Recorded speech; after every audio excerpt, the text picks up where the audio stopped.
Der große stoische Philosoph Epiktet sagte einst: Der Schlüssel ist es, nur mit Menschen zusammen zu sein, die dich erheben, deren Anwesenheit dein Bestes hervorruft.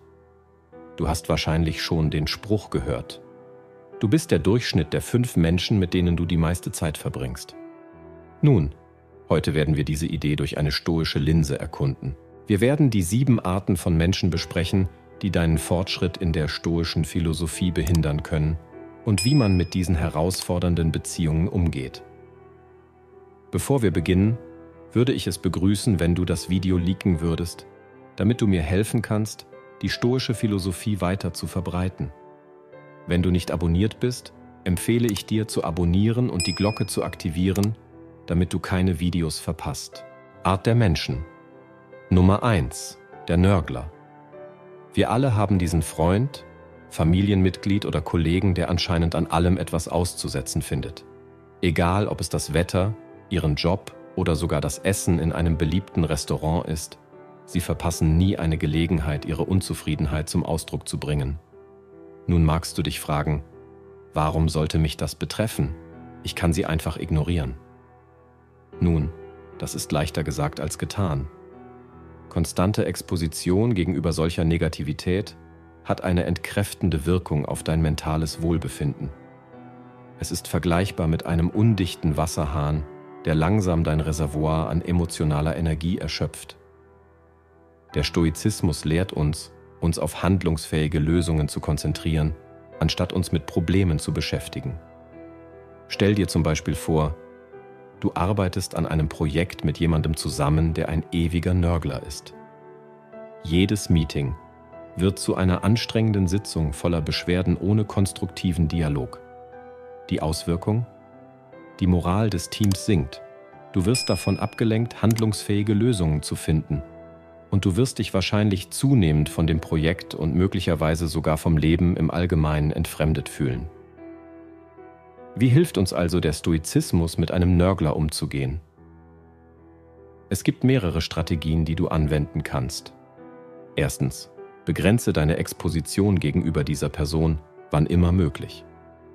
Wenn das nicht möglich ist, vielleicht weil es sich um ein Familienmitglied oder einen Kollegen handelt, dann ist deine zweite Option, dich mental während ihrer Tiraden zu distanzieren.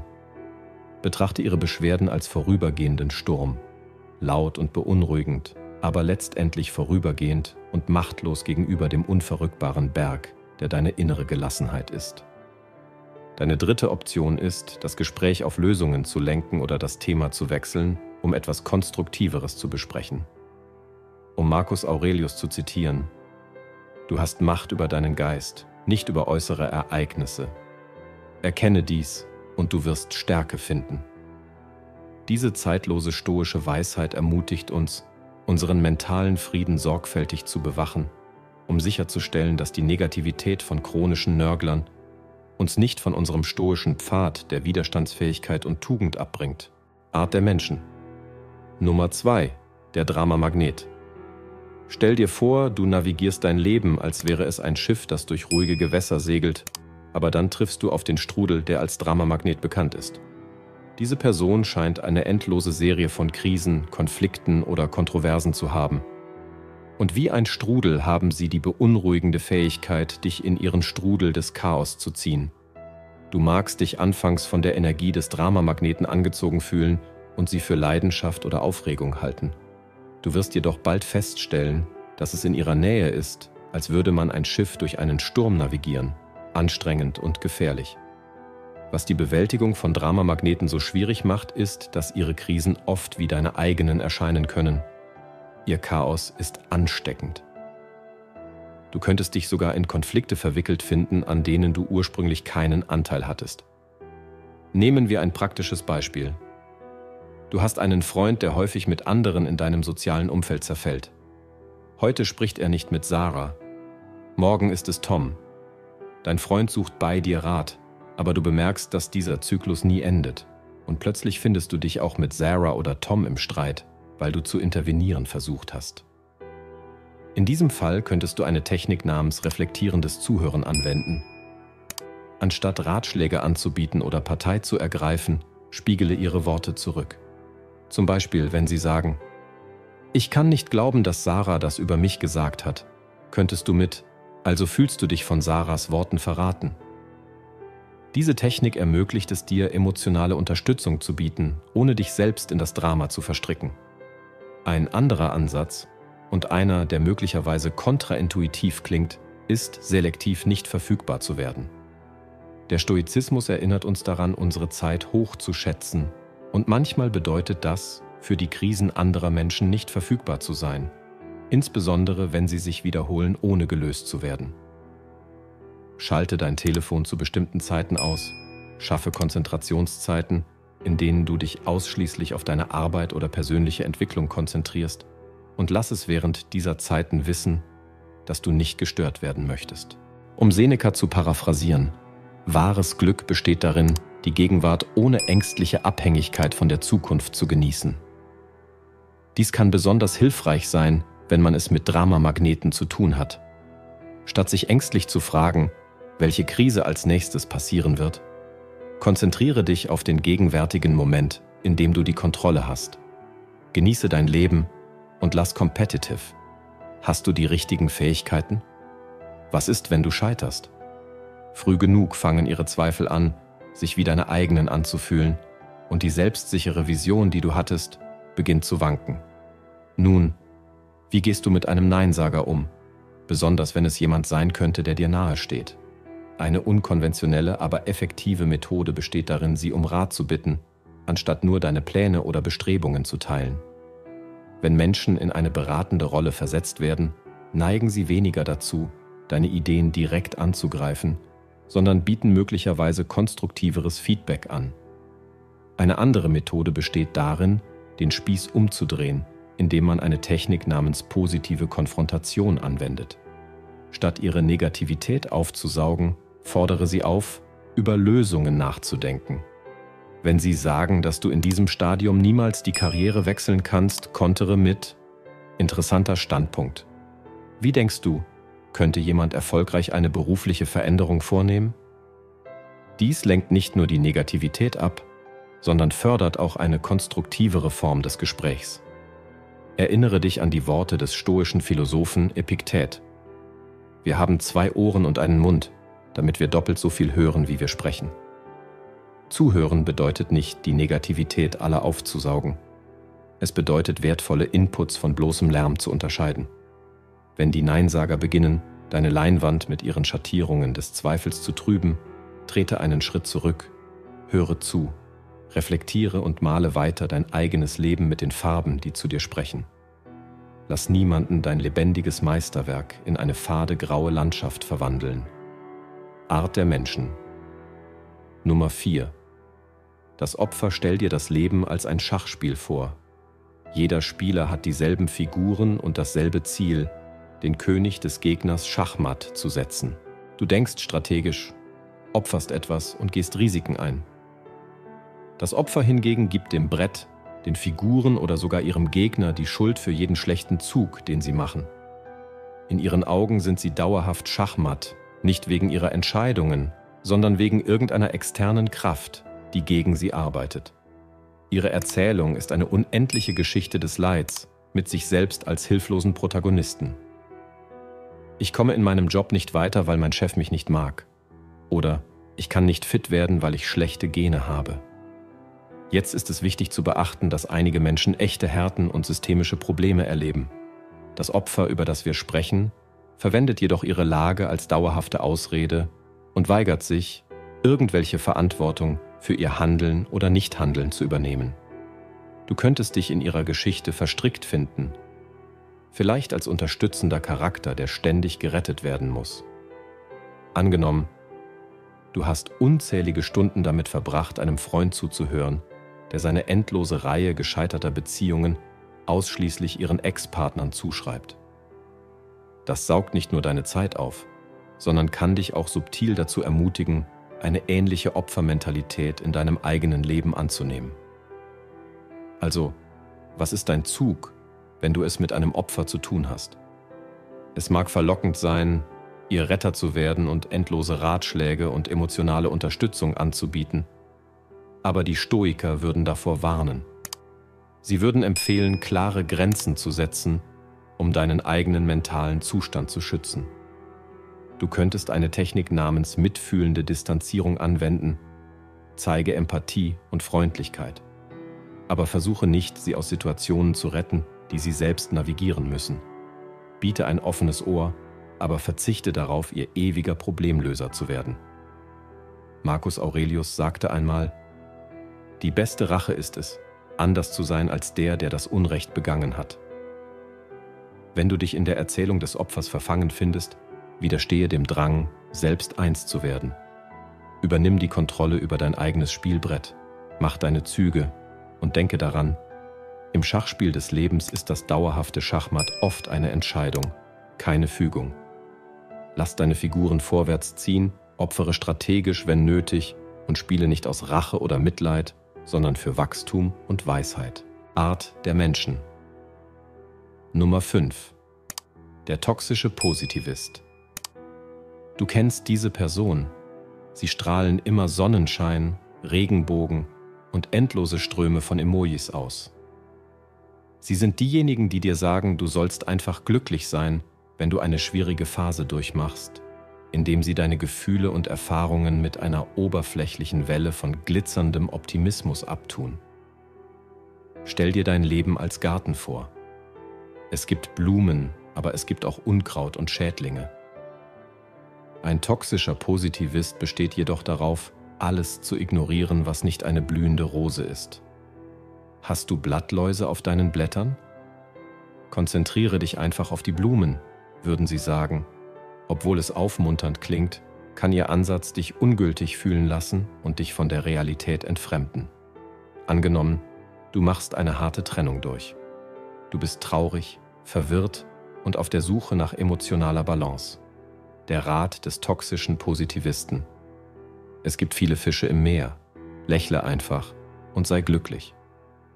Diese Art von übermäßiger Positivität vernachlässigt die Komplexität menschlicher Emotionen und die Realitäten der Lebensherausforderungen. Wie kultivierst du deinen Garten, ohne zuzulassen, dass die toxischen Positivisten ihn mit ihrem unvoreingenommenen Streuen von nur gute Vibes zertrampeln? Eine Strategie besteht darin, sie in eine Diskussion einzubeziehen, die sowohl Licht als auch Schatten umfasst. Der Positivist streut sein Konfetti auf deinen sorgfältig gepflegten Garten. Mach einen Schritt zurück. Erinnere dich daran, dass ein Garten sowohl Sonnenschein als auch Regen braucht, um zu gedeihen. Umarme dein volles emotionales Spektrum und pflege deinen Garten weiterhin mit der Reichhaltigkeit und Komplexität, die er verdient. Art der Menschen. Nummer 6. Der Manipulator. Stelle dir dein Leben als Drehbuch vor. Du bist die Hauptfigur und hast eine Vorstellung davon, wie deine Geschichte verlaufen soll, wo die Wendungen sind, wer deine Verbündeten und Mentoren sind und wie dein letzter Akt aussieht.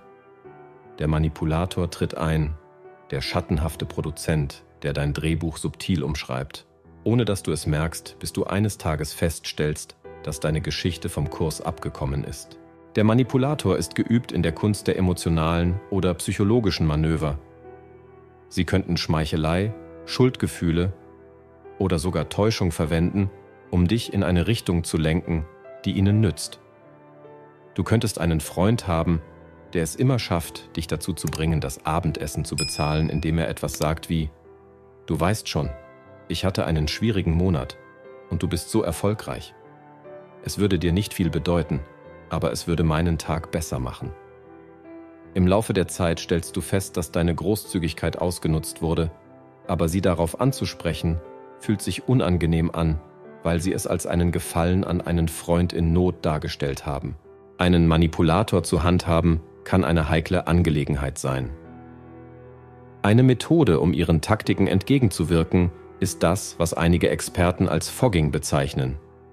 Diese Technik besteht darin, jeder Wahrheit in den Aussagen des Manipulators zuzustimmen, sich aber nicht von emotionaler Erpressung bewegen zu lassen. Wenn sie sagen: Du bist so erfolgreich, du solltest das Abendessen bezahlen, könntest du antworten: Es stimmt, dass es mir gut geht, aber lassen Sie uns die Rechnung teilen, wie wir es normalerweise tun. Ein anderer Ansatz besteht darin, klare Grenzen zu setzen und diese durchzusetzen. Wenn der Manipulator möchte, dass du ihm Geld leihst oder dich zu Aufgaben verpflichtest, mit denen du dich unwohl fühlst, lerne, assertiv Nein zu sagen. Halte deinen Ton ruhig und deine Worte klar. Ich kann kein Geld leihen, aber ich stehe hier, um emotionale Unterstützung anzubieten. Setzt eine Grenze, während die Freundschaft aufrechterhalten wird. Inspiriert vom stoischen Gedanken, warnte uns Epiktetus davor, dass wir unsere äußeren Umstände nicht wählen können, aber wir können immer wählen, wie wir auf sie reagieren. Der Manipulator gedeiht auf deinen vorhersehbaren Reaktionen. Sie manipulieren deine Freundlichkeit, deine Schuldgefühle oder dein Verlangen nach Anerkennung. Indem du wählst, anders zu reagieren, nimmst du wieder die Kontrolle über dein Drehbuch in die Hand. Wenn du also einen Manipulator in deinem Leben findest, erinnere dich daran, dass du derjenige bist, der den Stift hält. Deine Geschichte ist deine, und während die Besetzung eine Vielzahl von Charakteren umfassen kann, sollte die Reise des Protagonisten, deine Reise, immer von deinen eigenen Werten und Entscheidungen geleitet werden. Fordere dein Drehbuch zurück und lass niemanden dein Leben narrativ manipulieren. Art der Menschen. Nummer 7. Der Zeit Vampir. Stell dir deine tägliche Routine als sorgfältig komponierte Symphonie vor. Jedes Instrument repräsentiert eine Aufgabe oder Verpflichtung, und wenn sie zusammengespielt werden, entsteht ein harmonisches Gleichgewicht. Aber dann tritt der Zeitvampir ein, schrill und schief, übertönt deine Melodie und verwandelt deine schöne Komposition in dissonanten Lärm. Der Zeitvampir ist nicht unbedingt bösartig. Tatsächlich könnten sie ziemlich harmlos erscheinen. Es könnte ein Kollege sein, der dich ständig mit trivialen Fragen unterbricht und deinen produktiven Arbeitstag in eine Serie fragmentierter Momente verwandelt. Oder es könnte ein Freund sein, der dich zu unzähligen sozialen Ereignissen einlädt, die dich nicht interessieren, dich aber verpflichten, teilzunehmen und deine Zeit und Energie zu erschöpfen. Diese Interaktionen mögen im Moment belanglos erscheinen, aber ihre kumulative Wirkung kann tiefgreifend störend sein. Also, wie schützt du deine Symphonie davor, von einem Zeitvampir ruiniert zu werden?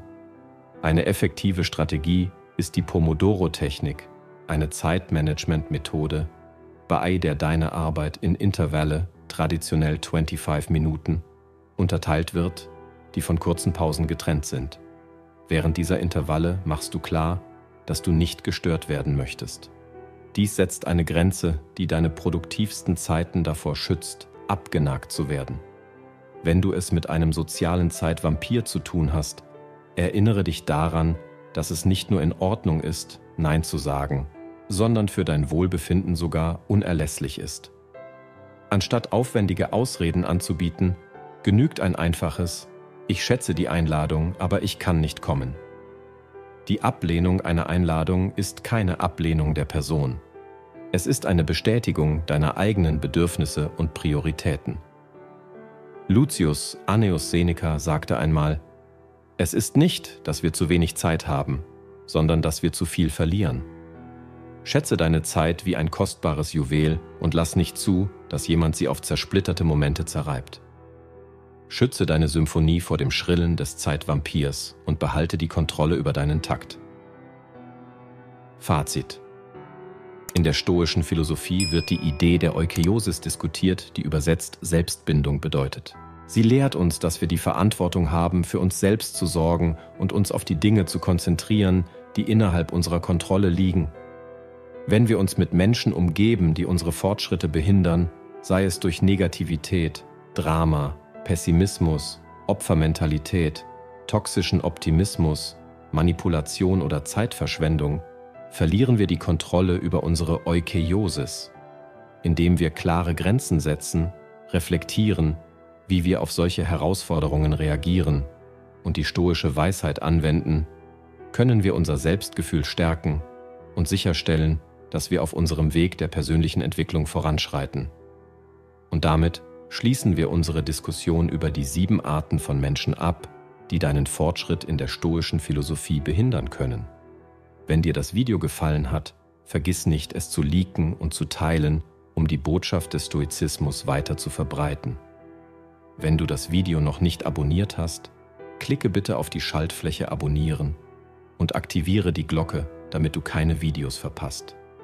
Vielen Dank fürs Zuschauen und bis zum nächsten Mal. Sei stark, sei stoisch.